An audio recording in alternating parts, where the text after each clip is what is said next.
The week after I buried my husband, his brother presented me with a bill for years of unpaid loans and told me the only way to settle the debt was to sign over my home.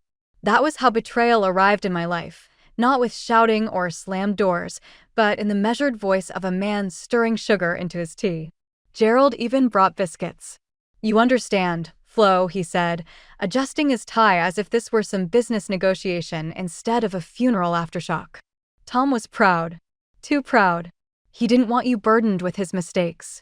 I sat at the head of my kitchen table, the same table Tom built from walnut when we first married, and tried to make sense of the papers laid neatly before me.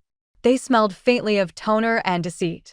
His daughter, Kimberly, perched beside him, tapping a pen against her manicured thumb. Her perfume, something expensive and citrus-sharp, hung in the still air. "I never knew Tom owed you anything," I said quietly. "Of course you didn't." He was ashamed. Gerald's voice softened, as though pitying my ignorance. "But it's all here, the loans, the interest, the promissory notes. Tom used the house as collateral. I just want to resolve this cleanly, without lawyers." Kimberly leaned forward, her smile sweet and false. "We can make this easier. Aunt Flo signed a deed in lieu of foreclosure. We'll take on the mortgage and the debt. You won't have to worry about a thing." My fingers trembled as I touched the edge of the document. The farmhouse had been in the Abernathy family for 5 generations. Every beam and nail carried memory. Tom had died in that house, in our bed, only a week earlier. His pillow still held the shape of his head. "My home," I whispered, though the words didn't sound like mine. "Not anymore," Gerald said softly. After they left, the silence was immense. The walls seemed to exhale around me, old with settling under the weight of betrayal. I sat there until dusk fell, and the corners of the room went gray, the documents still spread across the table like a postmortem. Tom had been cautious with money, careful to a fault. He balanced checkbooks to the penny, paid bills weeks early, and used envelopes to budget groceries. If he had been borrowing secretly, something was very wrong. I went to the bedroom and opened the cedar chest at the foot of the bed. Inside were letters tied with string, photographs, the faint scent of lavender sachets, and old paper. I searched for something, a clue, a ledger, a confession. Nothing. The next day, Art Bell stopped by. He brought a pie, as men of his generation do when they don't know what else to offer. "Thought you might need a bit of company," he said gruffly, his cap in his hands. When I showed him the papers, he frowned. Deep, trench-like lines formed between his brows. "This doesn't smell right," he said. Tom wouldn't have gone to Gerald for money. He didn't even trust him to hold a ladder. I tried to laugh, but it caught in my throat. "Maybe he didn't tell me everything." "Flo," he said gently, Tom was many things a stubborn, sure, but not stupid. He wouldn't mortgage the farm to that vulture. He took the papers home with him that night, promising to poke around. I didn't ask what he meant. Art had a way of uncovering things that others wanted hidden. 2 days later, he came back with a look in his eye I hadn't seen since we were all young. "You'd better sit down," he said. He pulled from his satchel a brittle, yellowed document encased in a protective sleeve. The paper crackled faintly as he laid it on the table. "Your grandfather-in-law, Thomas Abernathy, Sr., was no fool," Art said, his voice almost reverent. "He filed a heritage conservation easement on this property back in 1911.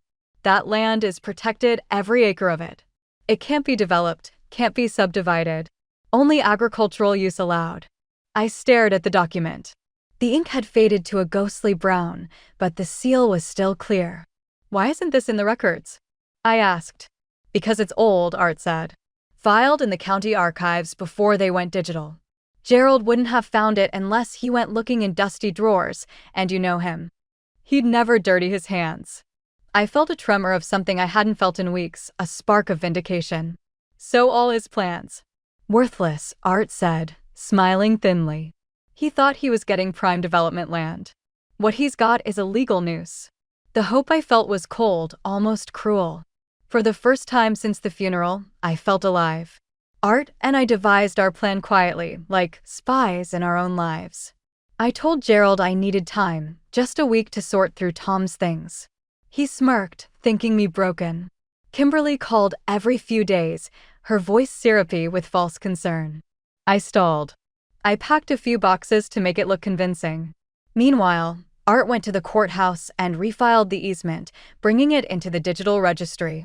Then, with that wry twinkle in his eye, he made a few anonymous phone calls to the Historical Preservation Society, to the local paper, to the environmental trust that worshipped old oaks and creek beds. Within days, headlines appeared. Local developer plans to demolish Century Old Abernathy farm. Community outrage over historic land grab. The town rose like an old dog defending its bone. Protesters gathered at the end of the lane with handmade signs. A petition circulated online. Gerald's name was suddenly poison in investor circles. He came storming up my drive one evening, red-faced, the gravel spitting beneath his tires. "What have you done?" he shouted, thrusting a newspaper at me. "You're ruining everything." "I'm simply trying to understand," I said, keeping my voice calm. "Tom's land isn't mine to sell. It's protected." "You don't know what you're talking about." His hands shook. "This is my investment. You've made me look like a fool." Kimberly stood behind him, pale and furious. "We'll fight this," she hissed. "You can't hide behind your little historical claws."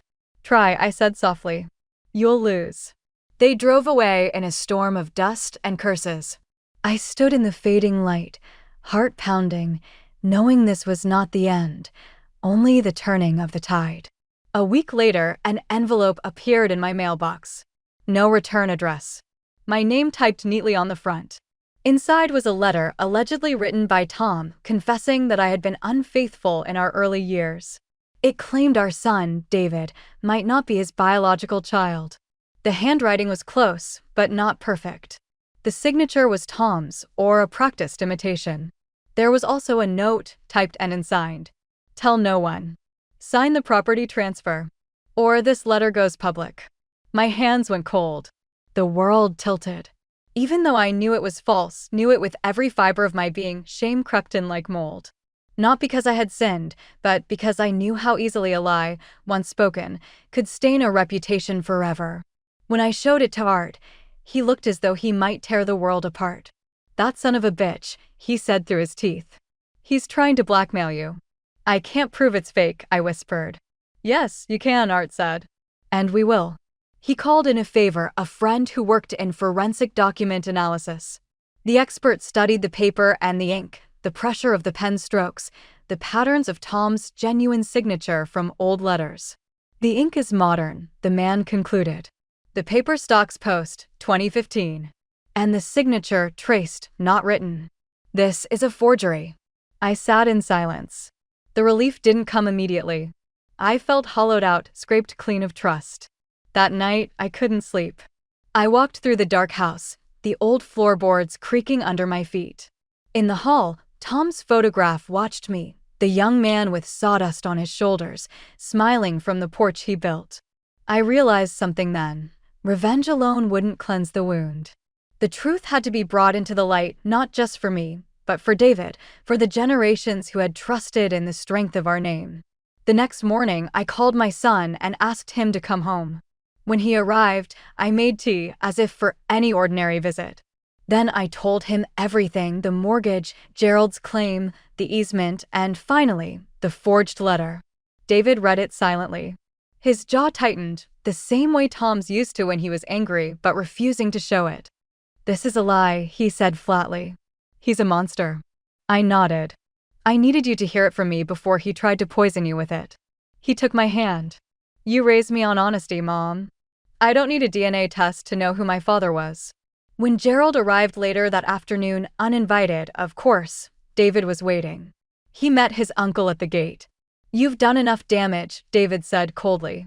"If you contact my mother again, I'll have you charged with fraud and blackmail. And I'll make sure the whole town knows what you tried to do." Gerald blustered, threatened lawyers, but the fight had gone out of him. Kimberly tried a softer approach, tears in her eyes, claiming it was all a misunderstanding. David shut the gate on them both. That was the last time they set foot on Abernathy land. The months that followed were a quiet restoration. The community, once stirred by scandal, rallied to my side. The local paper ran a retraction, naming Gerald's actions as predatory. Investors fled from him. Lawsuits followed: defamation, fraud, attempted extortion. His daughter's company collapsed. In the end, Gerald signed a formal withdrawal of all claims to the property. He sold his house and left town under a cloud of disgrace. Art and I sat on the porch one evening, watching the sunset spill through the old oaks. "So," he said, "what now?" "I rebuild," I said simply. "But not for profit. For purpose." With the help of the local historical society, I refinanced the mortgage. We restored the barn and turned it into a small weaving school, the Abernathy Heritage Studio. The farmhouse became a working museum of sorts, looms humming, children learning the patience of thread and fiber. The air smelled of wool, sunlight, and redemption. Visitors often asked if I ever regretted staying here after everything. I told them the truth. You spend a lifetime tending to a home, believing its walls will protect you. But houses are only as strong as the hearts that inhabit them. Gerald and Kimberly thought they could unravel my life with lies and greed. They didn't understand the strength of what they were pulling at: the warp and weft of love, of memory, of truth. A life woven with honesty doesn't tear easily. It stretches, it frays, but it endures. Sometimes, late at night, when the house is quiet and the wind presses against the windows, I think of Tom. I imagine him smiling that quiet smile, saying, "You did well, Flo." And I whisper back, "We did." Months later, Art passed away peacefully in his sleep. At the memorial, I placed a single skein of hand-spun wool on his coffin, dyed the deep blue of twilight. The color, he once said, reminded him of the in-between moments when truth hides and then returns. In my weaving room now, his photograph sits beside Tom's. Two good men who believed in me when the world tried to turn me into a ghost.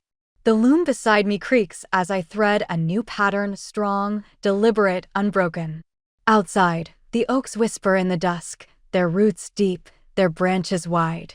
And I know, finally and completely, that the land, the house, and the truth will hold. Always.